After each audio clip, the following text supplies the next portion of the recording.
शर्त है कि ईरान की फ्रीज की गई 24 अरब डॉलर की संपत्ति को बहाल किया जाएगा। 10वीं शर्त 60 दिनों के भीतर परमाणु समस्या पर समझौता होगा।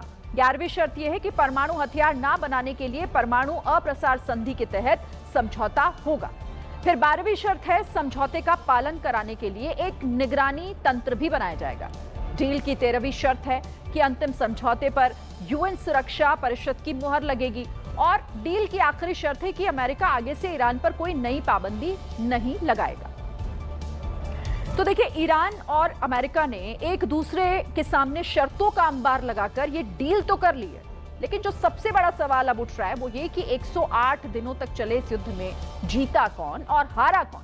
तो आपको यहां ये भी बता दूं मैं कि डील होने के बाद दोनों देश अपनी अपनी जीत का दावा कर रहे हैं, लेकिन देखा जाए तो ऐसा लग रहा है कि ईरान को बढ़त मिली है और जल्दबाजी में ट्रंप ने ये डील की है। कैसे, अब ये भी आप समझिए। देखिए, ईरान को मिली बढ़त को इस लिहाज से भी यहां देखा जा सकता है कि अब 60 दिनों बाद न्यूक्लियर प्रोग्राम पर बात होगी। मायने ये हुए कि 60 दिनों के लिए यूरेनियम का मुद्दा ठंडे बस्ते में चला जाएगा। इस दौरान युद्ध में ईरान को मिली हुई बढ़त को इस लिहाज से भी देखा जा सकता है कि हॉर्मूज से अमेरिकी नाकेबंदी हटेगी और इसके मायने ये हुए कि ईरान तेल बेचकर फिर से मोटी कमाई कर पाएगा। ईरान के लिहाज से ये बढ़त इसलिए भी है क्योंकि ईरान अमेरिका से युद्ध में हुए नुकसान के बदले 300 अरब डॉलर लेगा। मायने ये कि पहले ईरान पर हमला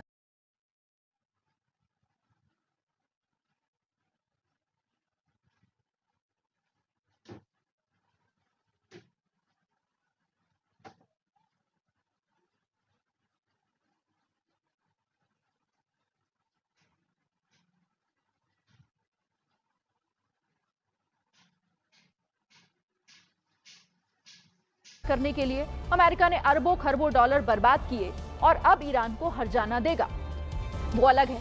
तो इस लिहाज से देखा जाए तो नुकसान तो अमेरिका को ही हुआ है और ईरान को मिली बढ़त को इस लिहाज से भी देखा जा सकता है कि डील की शर्तों के मुताबिक आगे से अमेरिका ईरान के अंदरूनी मामलों में हस्तक्षेप नहीं करेगा।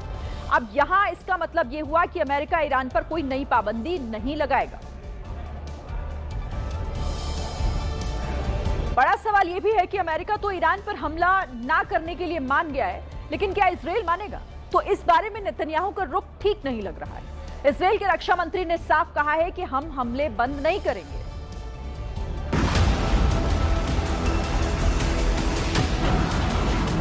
इजराइल की एक खास बात है कि जो वो कहता है वो करके भी दिखाता है। डील होने के बाद इजराइल ने कहा कि हम हमले करेंगे, तो इजराइल ने भी कर दिया। इजरायली सेना ने दक्षिण लेबनान के कफर तेब्रीद में हवाई हमले किए, जिसके बाद वहां आग लग गई। बताया जा रहा है कि इजराइल के प्रधानमंत्री बेंजामिन नेतन्याहू बेशक कुछ कह नहीं पा रहे हैं, लेकिन वो डील से कतई खुश नहीं है। खबर तो यहाँ तक आ रही है कि नेतन्याहू अब ट्रंप के साथ एक इमरजेंसी बैठक करना चाहते हैं, जो G7 से ट्रंप के लौटने के बाद किसी भी दिन हो सकती है। अब सवाल यहां पर यह कि आखिर इजराइल के प्रधानमंत्री बेंजामिन नेतन्याहू इस डील से खुश अगर नहीं है तो फिर क्यों? तो इसके पीछे की वजह भी आपको बता देते हैं, क्योंकि इजराइल की सबसे बड़ी जिद थी कि वो ईरान को परमाणु शक्ति कभी नहीं बनने देगा, लेकिन इस समझौते में कोई गारंटी नहीं है कि ईरान अपना परमाणु कार्यक्रम रोकेगा।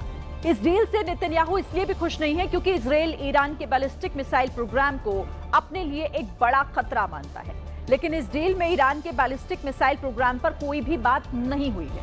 नेतन्याहू की नाराजगी की तीसरी बड़ी वजह यह है कि नेतन्याहू हिजबुल्लाह, हमास और हूती जैसे प्रॉक्सी समूहों पर हमला बंद नहीं करना चाहते, जबकि डील की शर्त यह है कि सभी मोर्चों पर युद्ध विराम हो। और नेतन्याहू की नाराजगी की एक और चौथी सबसे बड़ी वजह यह बताई जा रही है कि ईरान के साथ डील में नेतन्याहू भी शामिल होना चाहते थे, लेकिन ट्रंप ने उन्हें इस डील से बाहर रखा है, जबकि इस पूरे युद्ध में सबसे ज्यादा प्रभावित होने वाले देशों में इजराइल ही है और इसीलिए दावा किया जा रहा है कि नेतन्याहू इस बात से नाराज है और इसीलिए ट्रंप का यह समझौता इजराइल को मंजूर नहीं। डील के बाद इजराइल का तल्ख बयान भी सामने आ गया है।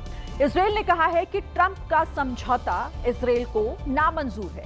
इजराइल ने तो यह तक कह दिया है कि हम अमेरिका के अधीन नहीं है। इजरायली अधिकारियों का दावा है कि हम स्वतंत्र हैं और संप्रभु राष्ट्र हैं और हम अमेरिका के कहने से नहीं चलेंगे। सबसे बड़ी बात कि इजराइल ने तर्क दिया है कि हम बनाना रिपब्लिक नहीं है। तो देखिए, डील तो डन हो गई है, लेकिन दोनों देश डील पर कायम रहे तभी अच्छा होगा। हालांकि इस डील में अभी बहुत कुछ नहीं हुआ है, अभी तो केवल औपचारिक ऐलान ही हुआ है। डील पर हस्ताक्षर हो वो भी अभी तक नहीं हुए हैं। 19 जून को स्विट्जरलैंड में अब अमेरिकी और ईरानी अधिकारी मिलने वाले हैं। चर्चा है कि ऐतिहासिक शांति समझौते पर आधिकारिक तौर पर हस्ताक्षर किए जाएंगे। खबर मिल रही है ईरान के प्रमुख वार्ताकार जनरल मोहम्मद बागेर गालिबाफ और विदेश मंत्री अब्बास अरागची समझौते पर हस्ताक्षर के लिए जिनेवा आएंगे। वहीं अमेरिका की तरफ से उपराष्ट्रपति जेडी वेंस शामिल होंगे और डील पर हस्ताक्षर करेंगे। चर्चा इस बात की भी है कि डील पर फाइनल मुहर लगने से पहले कई बैठक होंगी। ईरान और अमेरिका के प्रतिनिधि कई दौर की वार्ता करेंगे और जिन मुद्दों पर मतभेद है उन्हें भी सुलझाने की कोशिश की जाएगी। तो कुल मिलाकर देखा जाए तो डील का ऐलान तो हो गया है, लेकिन पूर्ण युद्ध विराम होना अभी बाकी है।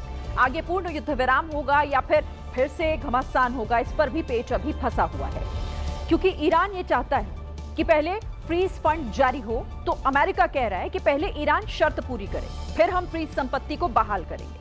ईरान चाहता है कि नौसैनिक नाकेबंदी जितनी जल्दी हो सके उतनी जल्दी वहां से हटे, तो अमेरिका ये चाहता है कि 60 दिन बाद ईरान के परमाणु प्रोग्राम पर बात हो। तो देखिए, सब कुछ ठीक हो गया है, ऐसा कहना अभी बहुत जल्दबाजी होगी। खुद ट्रंप ने कहा है कि अभी तो सिर्फ टेस्ट हुआ है, असली परीक्षा होना तो बाकी है। देखिए, डील के बाद ट्रंप ने क्या कहा है।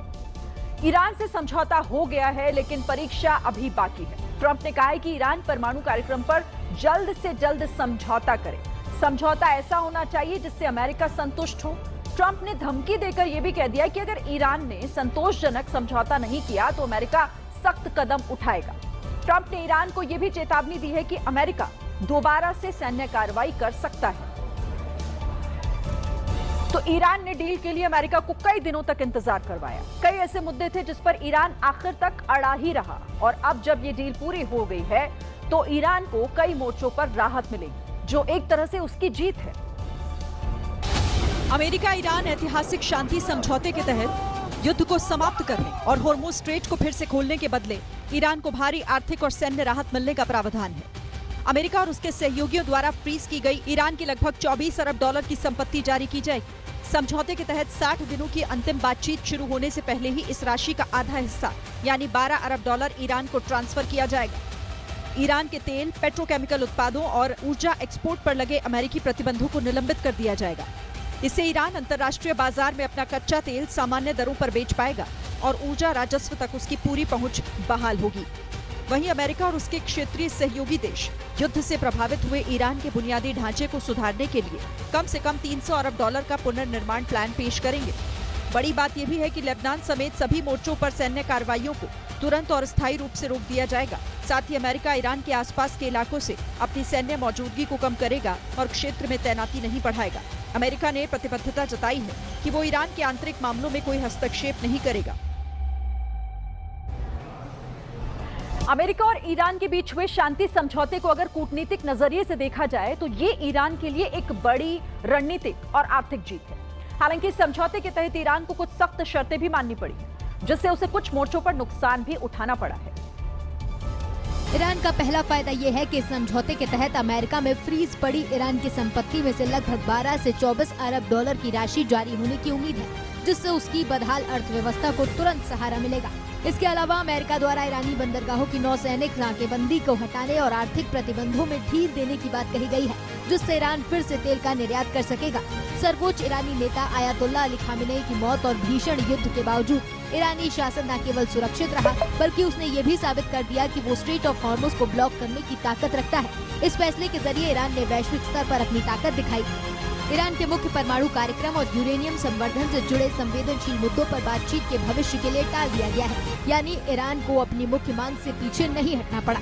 वहीं दूसरी तरफ 100 से ज्यादा दिनों तक चले इस युद्ध में ईरान ने अपने सर्वोच्च नेता को खोया और उन्हें बुनियादी ढांचे और सैन्य मोर्चे पर भारी आर्थिक नुकसान उठाना पड़ा, जिसका अनुमान करीब 270 अरब डॉलर है और इसकी भरपाई में उसे लंबा समय लगेगा। इस डील को ईरान की सेना ने अपनी जीत बताया है और साफ कहा है कि दुश्मन को हार मानने और सरेंडर करने के लिए उसने मजबूर कर दिया।